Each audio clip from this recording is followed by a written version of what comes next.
Solo mining is the embodiment of the original dream, a defiant act of individual sovereignty where one person, one node, and one miner take a stand against centralized control. We don't just mine for profit, we mine for principle. We mine for ourselves and for each other and for the unyielding spirit at Bitcoin's core. Join us as we dig in and hold the line. This is the Home Mining Podcast.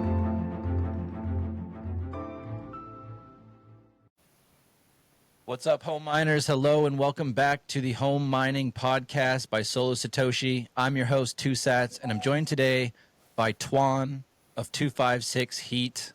Welcome to the show, man. How you doing? Doing well. Thanks for having me on. My pleasure, man. My pleasure. Look, this is all the rage right now, so I'm excited to get you on. I know you're very technical. Got a lot of stuff to unpack today, so I'm excited for the listeners to get up to speed on all things heat reuse. Yeah, looking forward to it. Lots to discuss for sure. Awesome, man. Awesome. Well, you've been heating up our timelines with lots of good posts and wild ideas about Bitcoin mining and heat reuse and different builds and whatnot. So just first, tell us a bit about your professional background, how you got into Bitcoin, and how then you got into Bitcoin mining, and maybe what the aha moment was for you that led you into combining the heat reuse with the Bitcoin mining. Yeah, it definitely has an influence. So my background's in industrial design. I have a degree in industrial design, which is kind of an interdisciplinary degree. It kind of blends design, engineering, architecture. I mean, the projects were so varied. Everything was very hands-on. There's a lot of model making focus, CAD, 3D modeling. So these building blocks were really helpful for me in kind of pulling from a few of these areas of knowledge and designing these systems. I started working right out of school for my co-op, which was doing like ultra high-end office furniture manufacturing. So we were doing things for like, control desks for Saudi Aramco and Bruce Nuclear. And, each desk was like $5,000-6,000 US. They had multiple lift zones. They could put like 30 monitors. So you're basically kind of doing control center type of furniture. From there, I transferred into architectural illustration, where I was 3D rendering mostly pre-build type of products. So you would be sent kind of like the CAD plans and elevations and things like that from the architects, and then I would 3D model everything and fly cameras through it. So it was kind of a mix of like digital photography and 3D modeling and architecture. So these jobs are all kind of interdisciplinary. So when I finally started mining in 2021, I like to solve problems, and I saw two big problems, noise and heat. And, once I was able to figure out ways to mitigate them and even, use some of those problems to your advantage, like using the heat instead of just trying to discard it, I saw huge potential. And I mean, all of these solutions came from me trying to solve these problems for myself.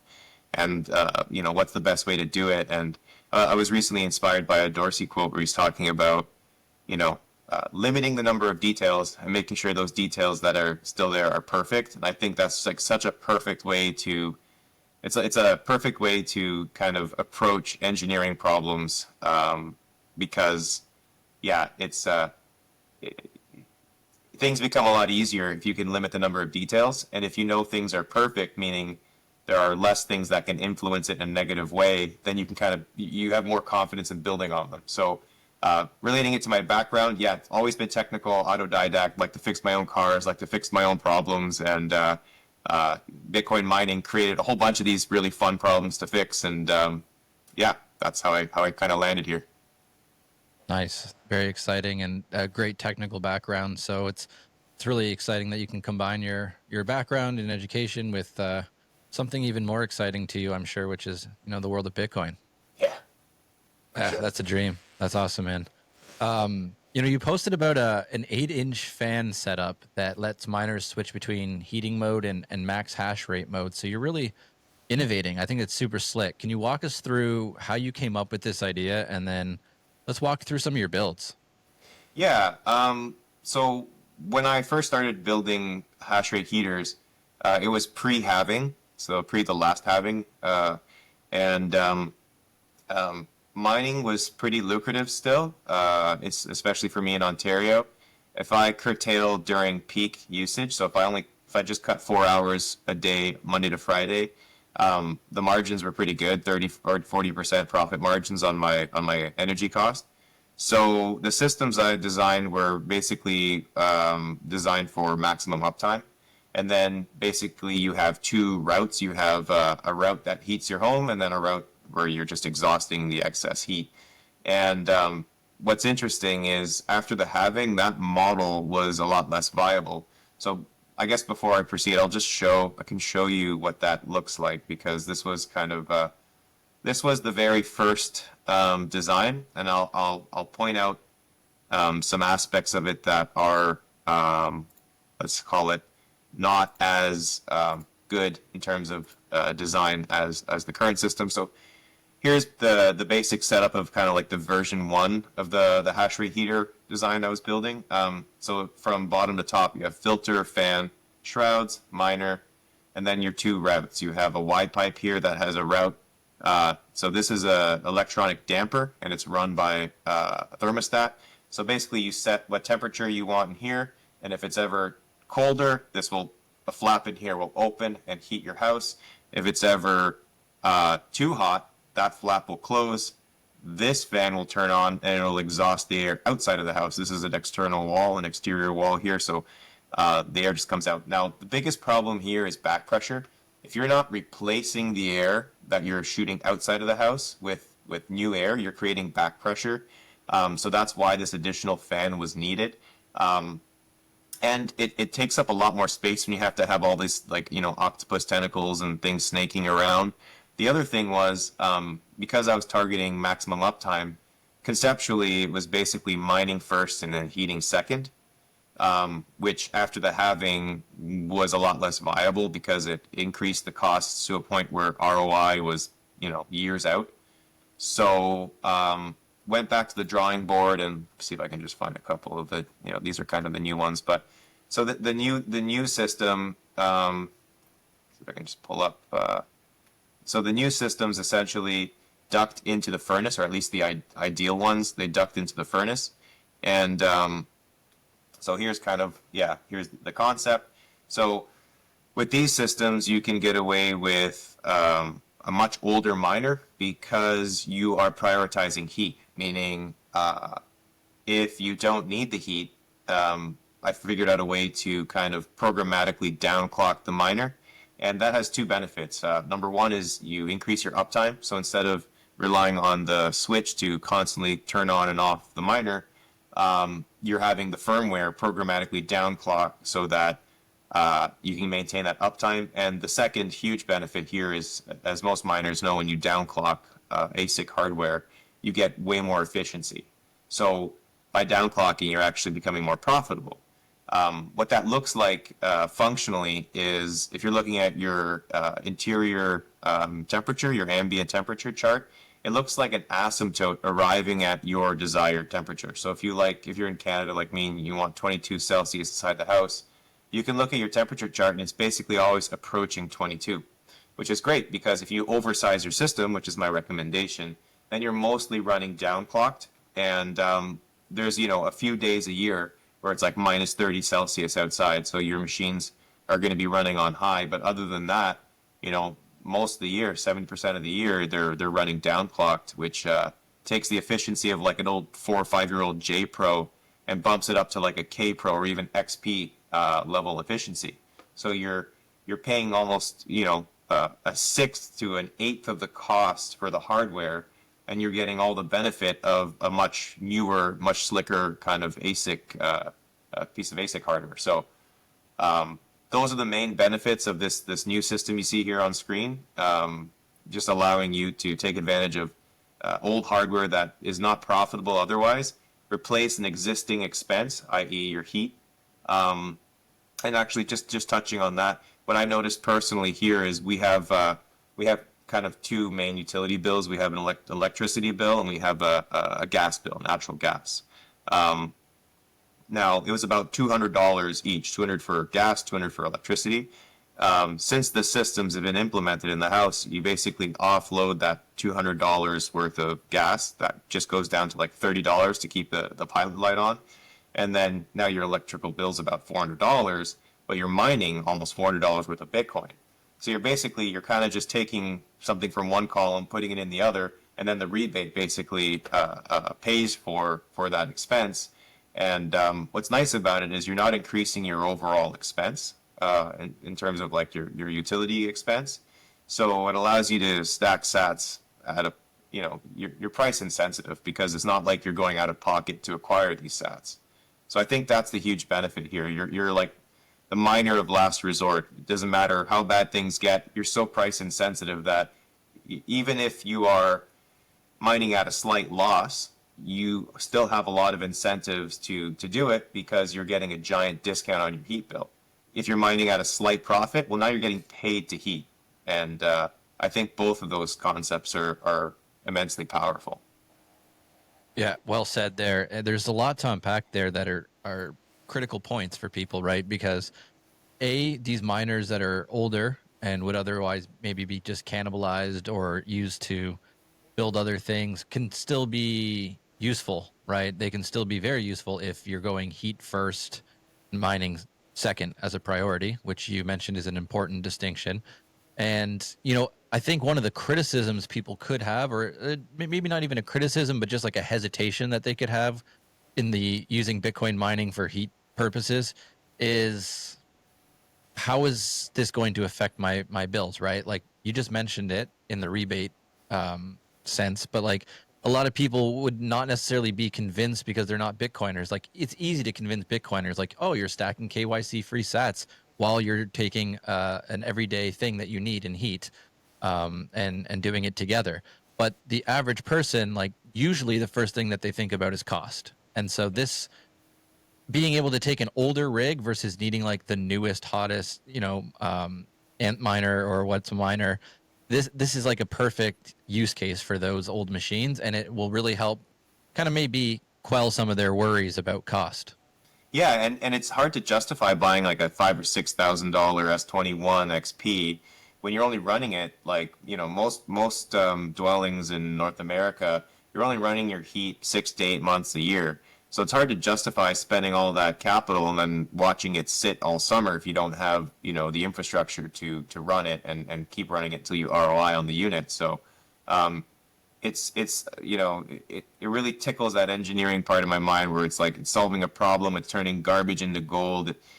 There's something extremely appealing about that notion of taking something that everyone else thinks is useless and turning it into something that pays you to run it and heats your house at the same time. And yeah, like you said, KYC free sats, that's got a premium as well. And I think in the future, KYC free sats will have even more of a premium. We just got to wait for Coinbase or whoever blows up next to blow up. Yeah, exactly. Yeah, there's so many real threats in that regard with the centralized exchanges, right? So it's only a matter of time and patience. And those sats that you're earning while you're heating the home that you need to heat anyways, like those are only going to accrue in value as time goes on. And having an older unit means that you have less of a worry about that hashing price. Just over time, you can afford to wait till the next halving, to the next halving, and so on and so forth. Because all the time you're just stacking more sats, and that price is appreciating. So I think it's a really beautiful illustration of the use case for these older machines. Yeah, man, you're in a far better position to hodl long term if you're not a forced seller, meaning you're not going out of pocket to acquire those sats. So I really do think people who are doing heat reuse, everything else can be falling apart around them, but there will still be a strong case to keep running that miner for heat. So yeah, totally agree there. And like just from experience, my margins are always the same. They're always around, on my power rate, they're always around 10% profit margin to about 40% during like good months or whatever. But if you just kind of zoom out and you look at what those numbers are like retroactively, it's like a 4x on your expense as long as the 30 to 50% CGAR, CAGR of Bitcoin's capital appreciation in dollar terms keeps going in the right direction. Then yeah, you're in a great spot to just sit on those sats because you're not worried about, oh, am I in the red or am I in the green on that? You're in the green from day one because you're replacing existing cost. Um, it's important to mention that the systems are extremely modular. So pretty much everything's off the shelf, which is on purpose. And the only thing that's kind of proprietary is the 256 heat Wi-Fi PDU switch that I design and build. The whole point there is if you want to upgrade your mining hardware to a K Pro or an XP, you can just swap the miner. It's the same form factor. So once the infrastructure is paid for, you've got like 2 or 3 generations of miners you can utilize with the same infra. So I think that's of huge benefit to, like, we could see the hash rate go bananas, and maybe it doesn't make sense in 2 years to use an S19. I still think it probably will, but there's nothing really stopping you. Like, let's say the XP becomes, a few $100 next winter or the winter after. Well, yeah, you can just swap out the miner, and everything else will work. So that infrastructure doesn't have to be replaced, essentially, except for the ASIC. Yeah, very useful and impressive anecdote there. That I think people should definitely consider that these things are long-term viable. They're not just like 1 or 2 years, because like typically miners have such a quote-unquote short shelf life, right? Like they're useful for a very rapid period of time, and then they're devalued in the sense of like for these industrial miners. But with this, we're repurposing them in a really meaningful way and extending that life of usefulness. So that's a good point. I've seen you share setups earning like $367 a month at 214 terahashes. Like, what's the key to balancing electricity costs and heat output so listeners can actually make money while keeping their place toasty warm?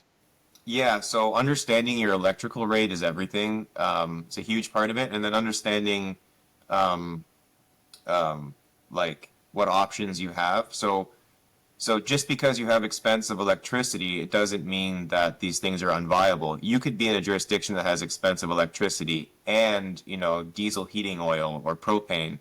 So your fossil fuel options are also expensive.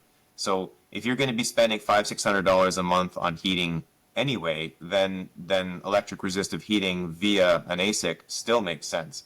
So like just understanding what your costs are and what your rates are for each fuel, whether it's electric or diesel or gas or natural gas or propane, that's really helpful. That's step one for me. I do a free audit for anyone who approaches me for a quote, and I just try to figure out the viability for their particular situation.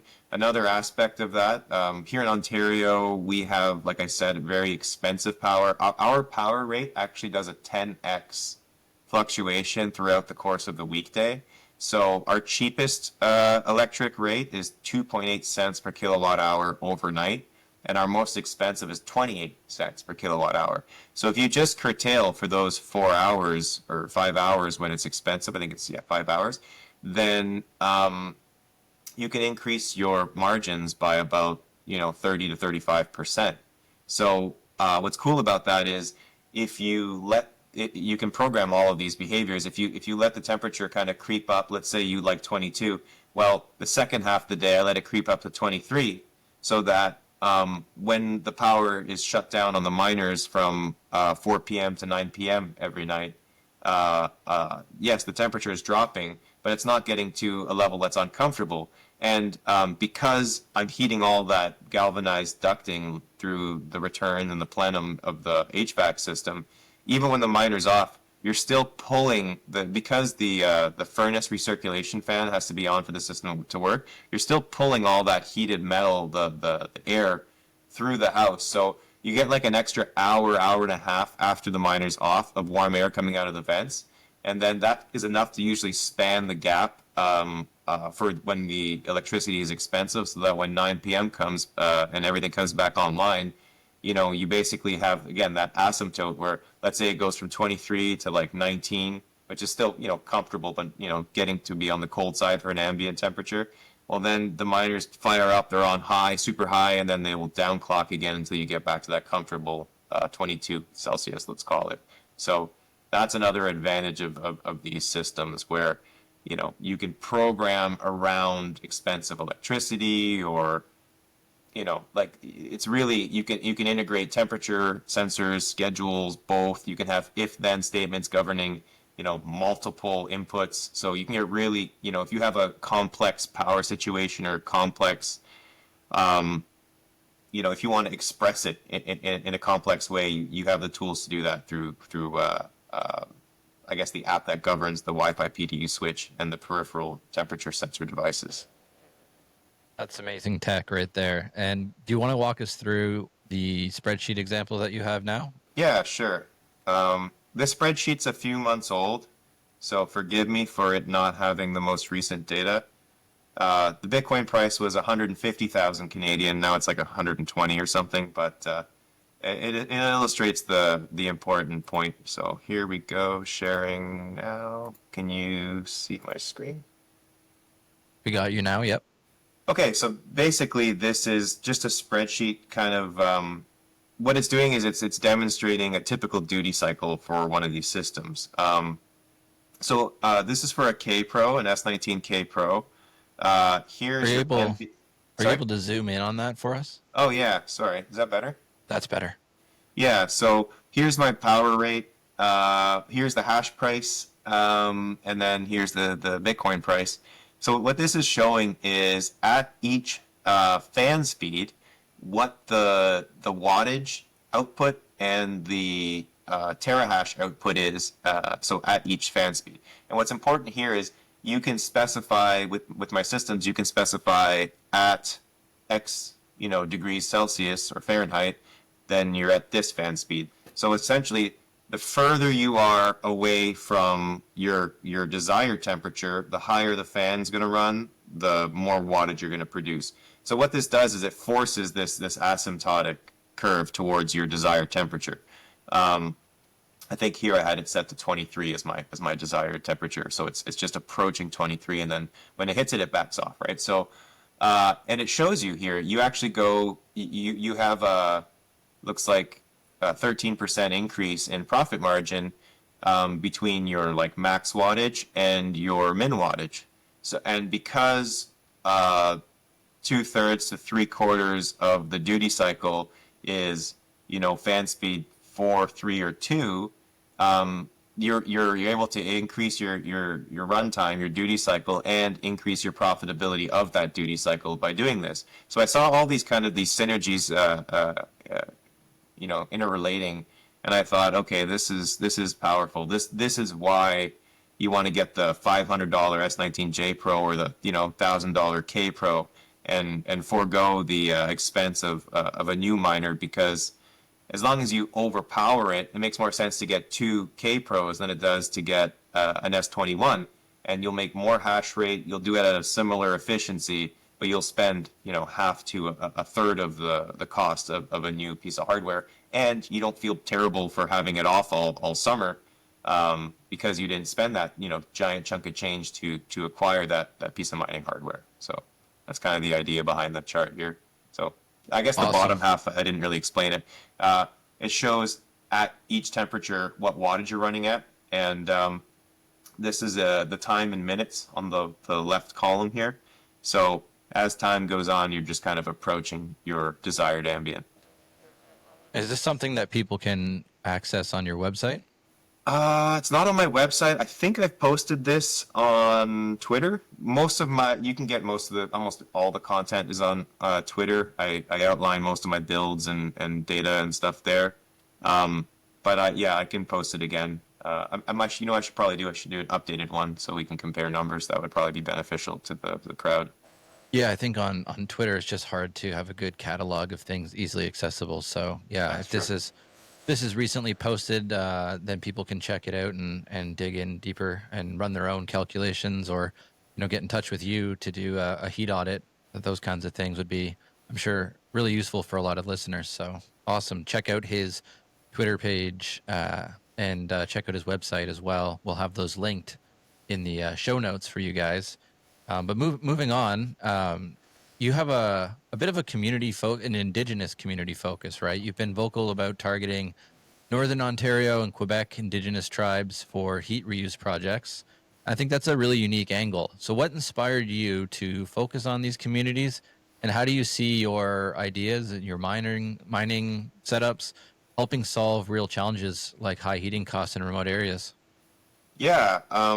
So the whole impetus there was, where can I do the most good? I didn't look at the struggles people were having locally. I just went, where can I do the most good? And then I defined that by coldest temperatures and cheapest electricity. I did a bunch of research into finding the electric rate for most reserves in Ontario, and it's literally half of what we pay because they don't have the same. They don't. I don't think they pay delivery, and there was one other and tax. And when you remove delivery and tax, it's half the bill in Ontario. So, economic viability, huge. And then uptime, you want somewhere cold. Right now, it's still -20 at night in Northern Ontario. So they have, instead of like 6 months of winter, 6 months of summer, like most people along the US-Canada border, they have like 10 months of winter, probably even like 11 months where you could be running these heaters. So I saw that as a huge benefit. I saw the electricity price as a huge benefit. And what's really interesting to me is the opportunity for a circular economy. I think Bitcoin is money first and a store of value second. And when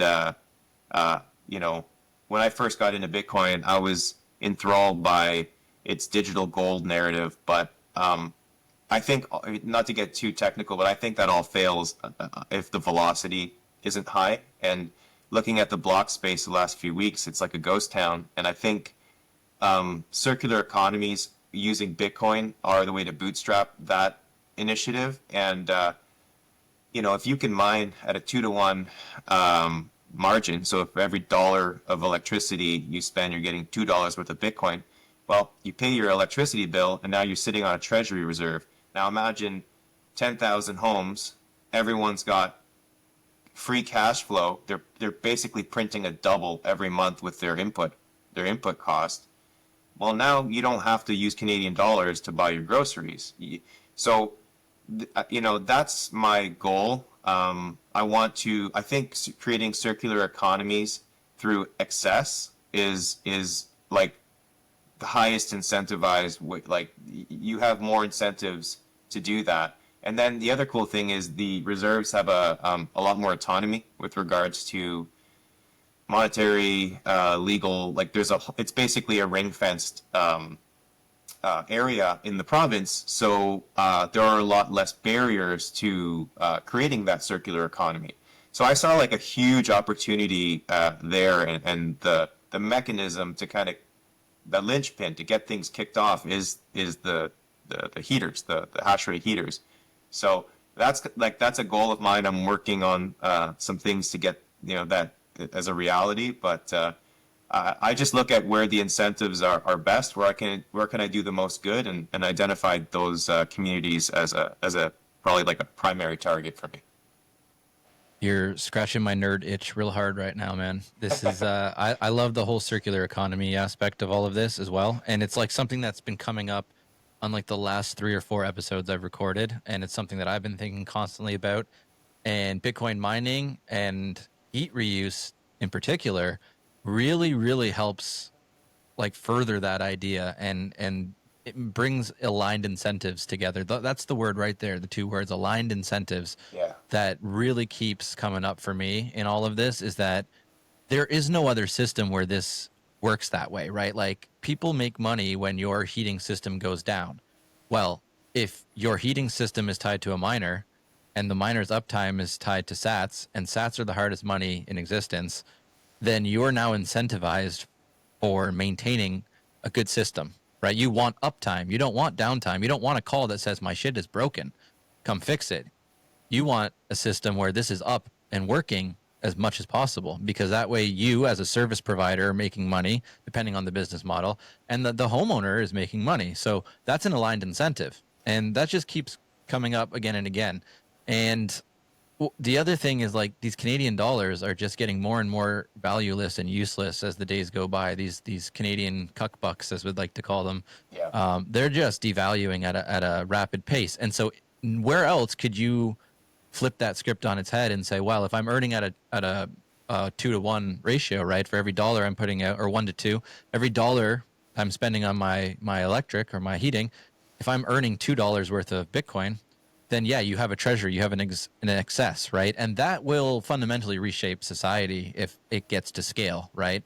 And I love the idea of like people going from cities to more rural neighborhoods, and this could reignite like a homesteading movement, a small community Yes. movement, right? Yeah. And if you're now on a land where you can harness the natural resources and then turn that into sats and then trade amongst each other peer to peer like Bitcoin was intended to be, peer to peer digital currency. Yep. I mean, we've now full circled this thing right back to the original intent, and I think that would be the best case scenario. It's Triffin's dilemma on steroids, right? You're not just, getting rid of or selling the bad money for the good money. It's like you're earning the good money for free, and you're using the bad money as an input to your electricity, which you're converting into two useful things. You're not just bad money for good. You're taking bad money and you're making heat and wealth. And like you said, I think a key part of any successful society is built on savings, not debt. And this is like an amazing forced savings mechanism. For me, the way I perceive it, or just personally, is it's like a forced DCA. Because I say forced, but I'm not compelled to sell to cover expenses like the big pubcos are. So I think that if Bitcoin's the sewer rat of money, I think heat reuse is the sewer rat of mining, and it's incredibly resilient as a result of these characteristics we just discussed. Yeah, it really fires me up. It makes me so excited for what's possible in the next 5, 10, 20 years. I think it will fundamentally reshape society. And we're just at the ground level of exploring what's possible right now. So, things like what you're doing, what Tyler's doing, what Space Denver is doing, it's absolutely incredible. And just can't wait to see it all play out. And hopefully people come back to these episodes, years down the line and hear the early rumblings and the early philosophy behind it all. And, they're living in a world that's better because of what we're talking about right now. Yeah, it was great to go to the conference in Denver, the Heat Punk conference called Undermine, which Tyler and his group there organized. It was great to meet Tyler, and not to get too sidetracked, but it was like, these are my people.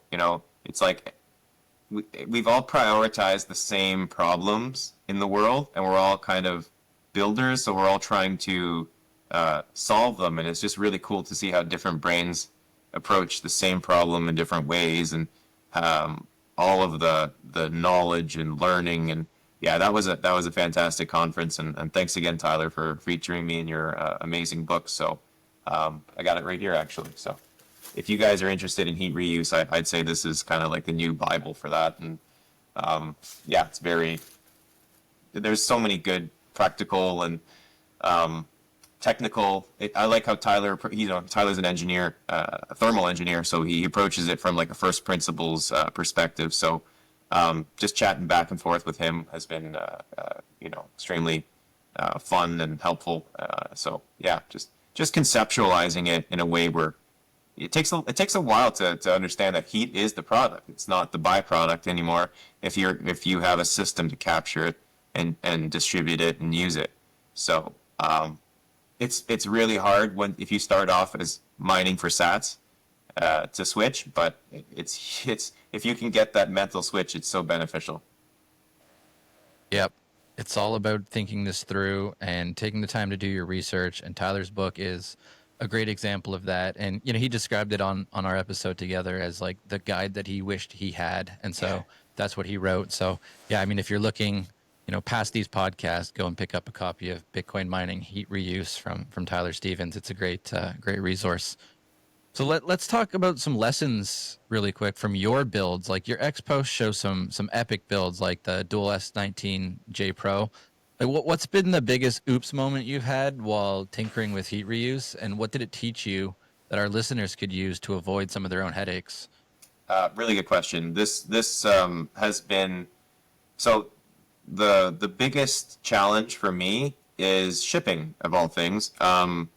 Most of my clients, like 80%, are south of the border, and for my clients near me in Ontario, I'll drive out and do the install myself.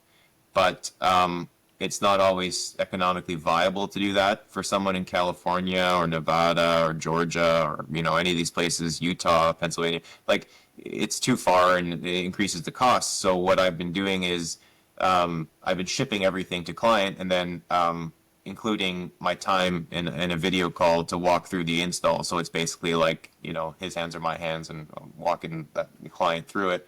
But one of the things I've changed, so I've had issues with parts getting damaged. I feel like FedEx or UPS, they like to just kick your parcel all the way to the client's door. Sometimes, the boxes have shown up with holes in them and parts missing.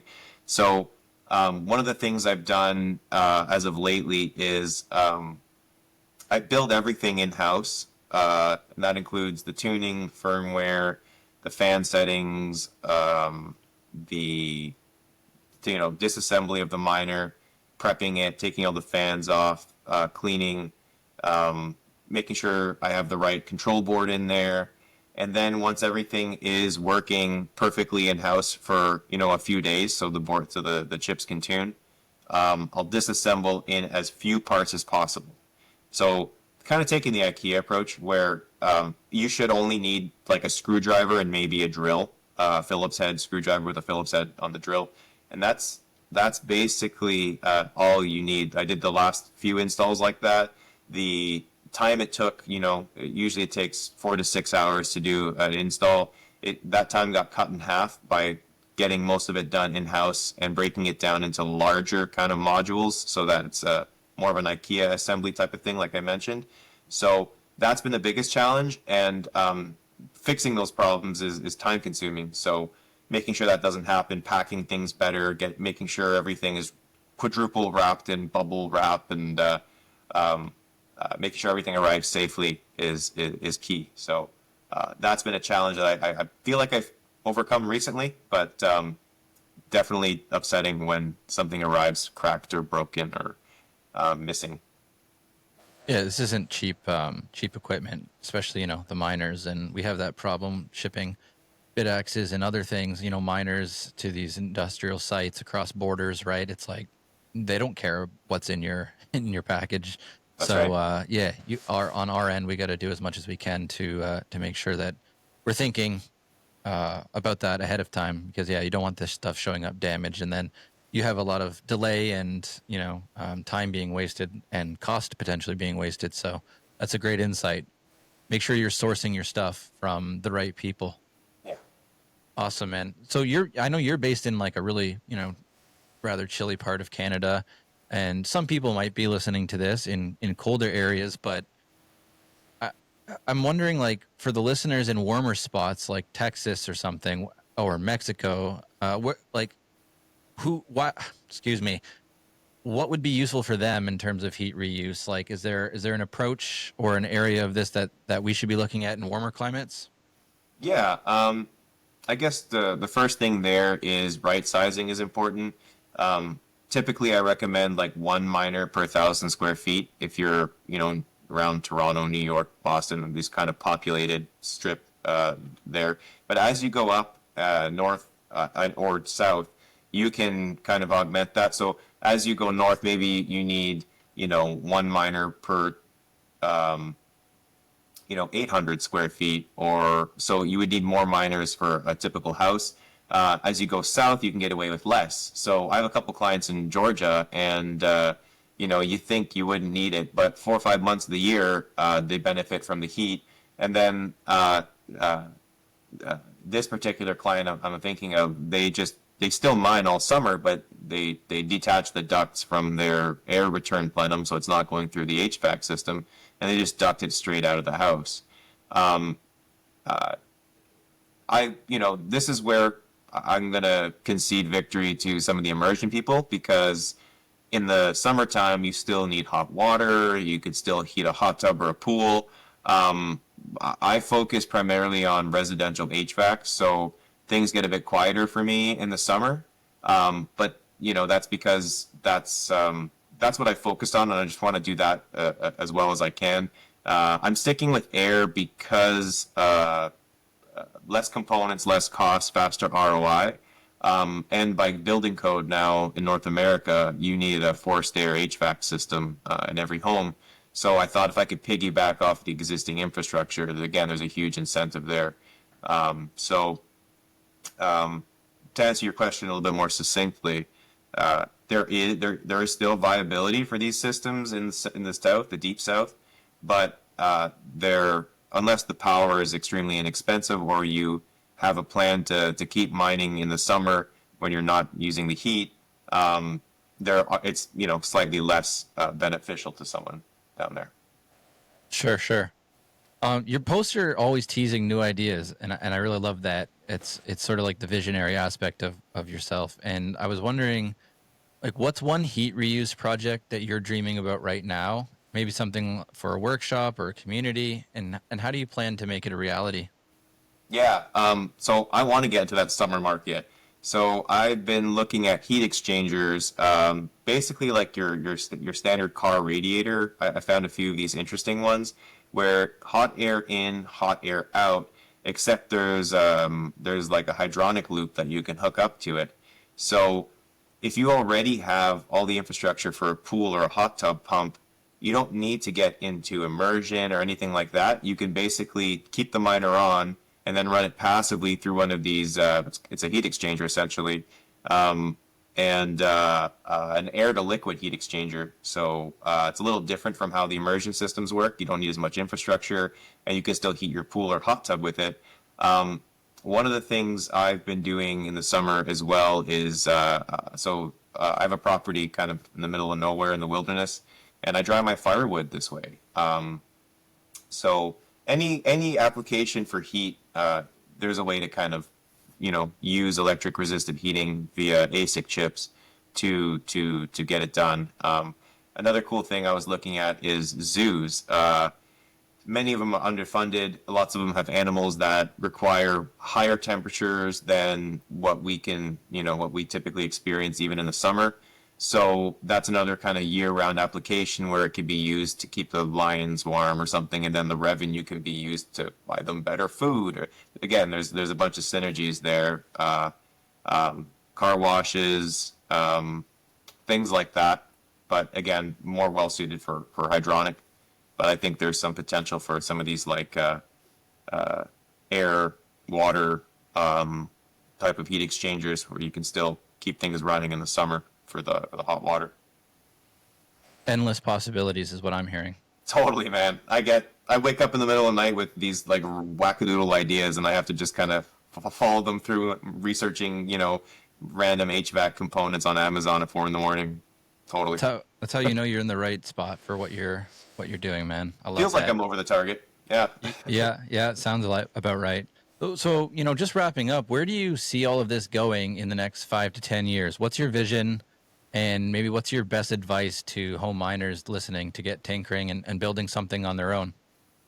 Oh, it's such a good question. Where I see it going, well, I'll go with where I'd like to see it going. I want to get back to that circular economy idea. I want people who have a high incentive to engage or to build a system like this or to buy a system like this to use it, not just to cover costs and to decrease their expenses, but as a stepping stone for creating that circular economy. That's where I want to see it go. Where I think it's going to go for sure is scale. I think like large warehouses, like these Amazon distribution centers, things like that. Because a residential home, 2 miners is typically enough. And the cool thing about Bitcoin mining is it kind of is a one-to-one scalable idea. So if it makes sense with 1 miner, well, it's really going to make sense with 10, and it's really, really going to make sense with 100. So if you have the need for a ton of heat, whether it's grain silos or workshops or a use case that I really like as well is like automotive garages. They're paying for heat and they got these giant bay doors that are just letting all that heat out all the time. A system that adapts, responds, and pays them for that heat. I think there's some interesting use cases there. So I'd like to see in the future, I'd like to see more businesses where a large portion of the expenses is going to electric resistive heat, or even just heating in general. I like to see, Bitcoin mining heat reuse displace those traditional methods. Awesome, man. This is full of great information and insights, and I'm just so grateful for you for taking the time to share them. Wrapping up, don't forget to like the podcast, subscribe, check Tyler out at 256heat.com. Sorry, Tuan. check Tuan out at 256heat.com. Follow the podcast, share it with a friend, and that's it for this episode of the Home Mining Podcast. Stay sovereign, stay free, stay hashing. And don't forget to stay warm while you're at it. Thanks, Tuan. Thanks for having me on. Appreciate it.